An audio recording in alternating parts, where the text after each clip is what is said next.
ازيكم يا حبايبي، عاملين ايه؟ وحشتوني جدا جدا جدا. النهارده دي فيديو اول مره اعمله، فيديو من النوع ده على القناه. حبيت اوريكم حاجه حلوه قوي وبستعملها لشعر ولادي، بس جميله ما شاء الله وبتدي نتيجه تحفه. هي ايه ام نور، حاجه ب20 جنيه. بعملها على ايدي بس بتخلي شعر ولادي ما شاء الله. دي شعر ندى الصغيره اهو ما شاء الله، اهو اهو، وبيخليه سايح وجميل، احسن من الفرد واحسن من المكوي وحلو. هي شعرها بطبيعته وخفيف مش تقيل قوي. دي شعرها بتاع الولادة، ما قصدهاش شعرها خالص ولا مرة. اهو بتعمل لهم ايه منور. صلي على الرسول ونشوف بنعمل ايه. السلام. بجيب اول حاجة زيت من اللي هي دي فاتكة بالزيتون، بس جميلة ما شاء الله ما شاء الله. بالصبار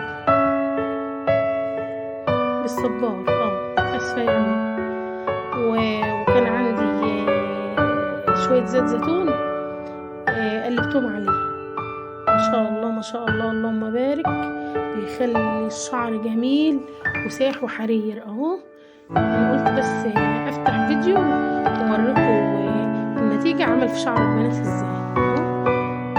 دي ندى الصغيرة ما شاء الله ما شاء الله، مخلي الشعر تقول له ده مفروض والله. بأمانة الشعر ده مش محطوط عليه، هي لسه غسلاه وحطت لها عليه شوية زيت بس مش اكتر. ما شاء الله شعرية جنب شعراية اهو ما شاء الله، اللهم بارك. وصفة حلوة اهيت. قلت اشارككم. تعالي ماشي. بحط منه على شعرهم ما شاء الله، وبحط الهيثم برضه خلي شعره حلو حلو اهو ما شاء الله. هلملها شعرها بس قدامكم اهو. دي هيثم الزنان اللي ما بيفصلش. اللي عاجبه الفيديو ده يكتب لنا كومنت حلو ويقول ويجرب الوصفة دي. ارفع لك شوية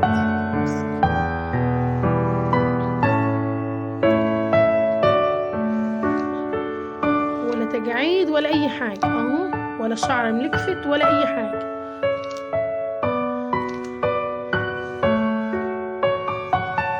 شعر عاطي النتيجة بسم الله ما شاء الله حرير اهو، ولا بشد ولا اي. المشط بينزل لوحده. دي مشاطة اهي اهو